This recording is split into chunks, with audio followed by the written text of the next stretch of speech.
제가 토요일, 일요일은 방송을 안 올리는데요.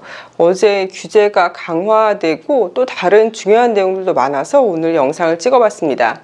9월 24일 금요일은 1650건이 나왔는데요. 그 중에서 4건만 해외 건이고 나머지는 다 지역 감염입니다. 규제를 더 강화할 것이라는 발표가 나오자마자 바로 다음날 규제 강화가 발표되었습니다. 9월 27일 다음 주 월요일부터 백신 접종 2차까지 맞고 2주 지난 사람들은 기존에는 5명까지 함께 식사를 할 수 있었는데요. 이제는 2명까지 식사가 가능하고요. 이 조치는 한 달간 지속되어서 10월 25일에 풀린다고 합니다. 무조건 풀리는 건 아니고요. 2주 동안 상황을 지켜본 후 상황에 따라 규제를 풀 것이라고 합니다. 가정방문 역시 하루에 2명만 가능한데요. 손주들을 돌봐주시는 부모님은 이 숫자에 포함되지 않습니다. 가급적 사회적 만남을 줄이고 특히나 나이 많으신 어르신들은 집에 계셔 주실 것을 당부하고 있습니다. 현재 추세라면 다음 주까지는 하루에 3,200명도 나올 수 있다고 밝혔는데요. 싱가포르는 하루에 5,000명까지 처리할 수 있도록 준비 중이라고 합니다. 또한 9월 27일부터 한 달간 재택근무가 가능한 사람들은 무조건 재택근무를 해야 하고, 대신 회사에서 감염자가 일주일 사이에 3명 이상 나오게 되면 그 3명 나온 사람부터 그때부터 시작해서 약 10일간 모든 사람들이 재택근무를 해야 했었는데요. 그 조건을 없앤다고 합니다. 재택근무를 할 수 없는 사람들은 매주 자가검사 키트를 이용해서 검사해 볼 것을 강력하게 권고한다고 합니다. 그리고 재택근무가 가능함에도 불구하고 특별한 이유로 회사에 출근해야 하는 사람들은 직장에 복귀하기 전에 자가검사 키트로 검사 후 음성을 확인하고 직장에 복귀할 수 있다고 합니다. 이것도 권고사항인 것 같아요. 왜냐하면 이렇게 검사를 해서 어디에 입력을 해라 이런 얘기는 없거든요.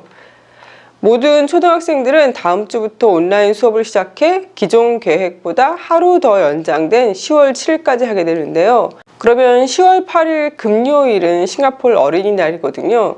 그러면은 거의 한 2주 집에서 온라인 수업을 하는 효과가 있습니다. 만 12세 이하 아동은 과외도 대면 수업은 안 되고 온라인으로만 가능하다고 합니다.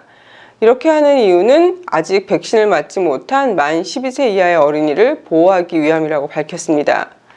중학생 이상의 경우 학원에 나가도 되지만 가급적이면 온라인 수업을 하라고 권하고 있습니다. 싱가포르 보건부 장관은 싱가포르이 코로나와 함께 생활하는 뉴노멀로 전환하기 위한 과정에 있지만 하루 감염자 수의 증가율, 치사율, 병원 자원의 부담 등 3가지 불확실성에 직면해 있다고 말했습니다. 환자가 집에서 격리하는 홈 리커버리가 없었다면 병원은 벌써 압도당했을 수도 있다고 얘기하고 있습니다. 코로나 걸린 환자들이 집에서 격리가 가능한 홈 리커버리 서비스를 늘리고 있는데요. 인력 부족으로 싱가포르 군의 도움을 받기 시작했다고 합니다. 군인들이 케어팩 등을 나눠주는 일을 하면 그 일을 하던 보건부 직원들은 환자들의 질문에 응답을 하는 등 다른 일을 할 수 있어서 현재 제대로 대응이 안 되는 게 좋아질 것이라고 합니다. 책 그룹에는 홈 리커버리 서비스 경험을 공유하는 그룹이 있는데요. 보건부가 그 그룹에 가입했다고 신문에서 밝히고 있습니다. 거기 가입한 이유는 거기에서 질문이 나오면 응대하고 그런 내용들을 대중매체를 통해 알리고 사람들의 염려를 지워나가기 위함이라고 합니다. 내가 만약에 코로나에 걸리면 어떤 단계가 이루어지는지 설명하고 있는데요. 검사를 마치면 바로 자가용이나 택시를 타고 집으로 돌아간 후 결과가 나올 때까지 격리를 하고요. 집에서도 가급적이면 욕실 딸린 방에 혼자 지내고 마스크를 쓰고 있을 수 있다면 마스크를 착용하고 있으라고 합니다. 양성이 나오면 10일간 집에서 격리하게 되는데요. 집에서 격리하는 사람은 백신 접종을 마친 사람, 만 12세에서 69세 사이, 증상이 없거나 미미한 사람, 심각한 질환이 없는 사람, 가구원 중 80세 이상의 어르신이 안 계시고 임산부 등이 없는 가정의 사람은 집에서 격리하면서 치료할 수 있습니다. 24시간 이내에 보건부에서 상세 정보를 입력할 수 있는 문자를 보내준다고 합니다. 거기에 입력하면 그때부터 홈 리커버리가 실질적으로 시작되는 것이고요. 집에 체온계와 맥박 산소 측정기가 있다면 하루에 한 번 이상 체온, 맥박수, 산소 포함도를 검사해야 한다고 합니다. 홈 리커버리 책자에 제공된 링크를 통해 하루에 한 번 이상 측정한 것을 기입해야 한다고 합니다. 만약 체온계와 맥박 산소 측정기가 없다면 케어팩을 보내준다고 합니다. 케어팩을 가지고 온 사람에게 트레이스투게더 토큰을 주어야 하는데요. 그래야지 그 토큰을 받아가지고 가서 밀접 접촉자를 찾을 수 있기 때문이라고 합니다. 원격 의료 지원자가 임상적으로 안전한지 원격으로 검사를 하게 되고요. 홈 리커버리 버디라고 불리우는 사무원들이 연락을 준다고 합니다. 격리 기간 중 몸이 좋지 않은 경우는 지정된 원격 의료기관에 연락을 하면 되고요. 숨이 잘 쉬어지지 않는 등 응급 상황에서는 995로 전화하라고 합니다. 6일째 되는 날 PCR 테스트를 원하는 사람은 검사를 하고 다음날 만약에 음성이 나왔다면 바로 다음날부터 일상생활이 가능하고요. 검사를 원하지 않는 사람은 10일째까지 계속 격리를 하게 되고 백신을 맞은 사람의 경우 이 시기까지 감염되어 있을 가능성이 극히 낮기 때문에 따로 코로나 검사를 하지 않고 그냥 10일 격리가 끝나면 바로 일상생활이 가능하다고 합니다. 하지만 격리가 끝나고 일주일간은 사회적 만남을 최소화하라고 합니다. 코로나 사례가 급증함에 따라 싱가포르 정부는 병원의 코로나 병상을 1000개 준비하려는 계획에서 1600개로 늘렸고요. 이번 주 말까지 커뮤니티 케어 시설의 병상을 현재 3500개에서 4600개로 늘린다고 합니다. 또한 앞으로 몇 주 동안 창의 엑스포에 700개, 생칸 병원에 200개의 병상을 더 늘릴 계획이라고 합니다. 감염자가 많아지면서 접촉자도 많아질 수밖에 없는데요. 접촉자의 경우 문자를 받게 되는데 문자를 받자마자 집으로 돌아가 화장실이 있는 방에 머무르고 창문을 열어놓고 환기를 시키라고 합니다. 감염에 노출된 날로부터 10일간 격리를 하게 되는데요.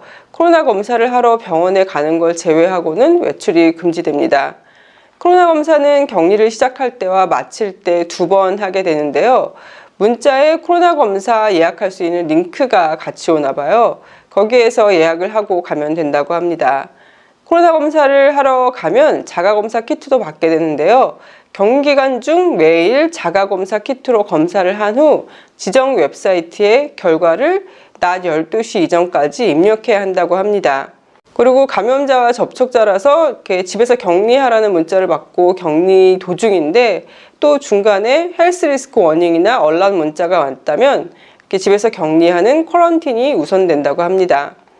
격리 10일째 마지막 코로나 검사가 음성이 나온다면 격리는 풀려나지만 14일째 되는 날까지 매일 자가검사 키트로 검사해야 한다고 합니다. 근데 격리 끝나고 자가검사 키트로 검사하는 거는 권고 사항인가 봐요.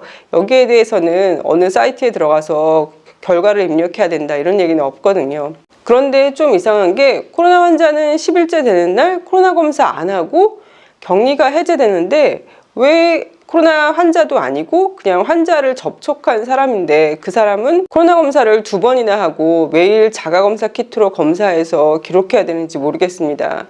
약간 코로나 확진자와 코로나 확진자의 접촉자의 어떤 검사 방법이 바뀐 게 아닌가 그런 생각을 했는데요. 게다가 쿼런틴 오다가 아니라 헬스 리스크 워닝을 받은 사람도 코로나 검사를 하고 결과가 음성이더라도 감염자 노출된 날로부터 7일째까지 자가검사 키트로 검사를 해야 하고 14일째 되는 날 다시 한번 코로나 검사를 해야 한다고 합니다.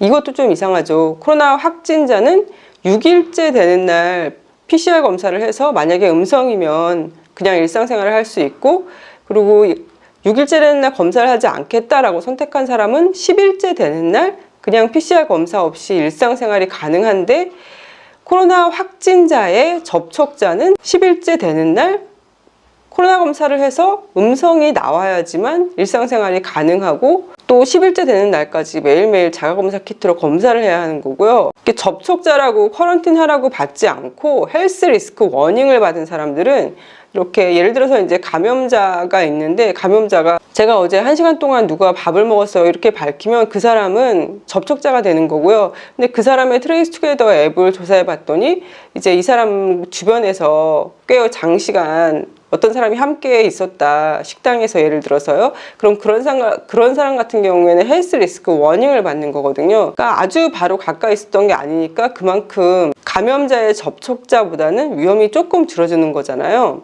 그래서 쿼런틴 오다가 아니라 헬스 리스크 워닝을 받는 건데 이 사람은 오히려 또 10일째 되는 날도 아니고 14일째 되는 날 코로나 검사를 또 해야 합니다. 이 사람도 코로나 검사를 2번이나 받는 거예요.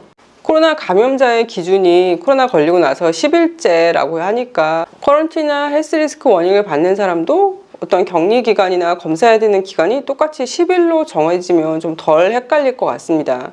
백신 부스터샷을 만 50세에서 만 59세 사람들에게도 10월 4일부터 놓기 시작한다고 합니다. 2차 접종을 마친 지 6개월이 지난 사람부터 시작된다고 하는데요. 문자로 보내준 링크를 통해 백신 예약을 할 수 있다고 합니다. 백신을 맞지 않은 사람이 백신을 맞은 사람보다 중환자실에 있어야 되거나 사망하는 경우가 12배나 높았다고 합니다. 급성 호흡기 증상이 있는 사람들이 무료 코로나 검사를 받을 수 있도록 8개의 지역 선별센터와 3개의 신속검사센터가 오늘부터 주말에 문을 연다고 합니다.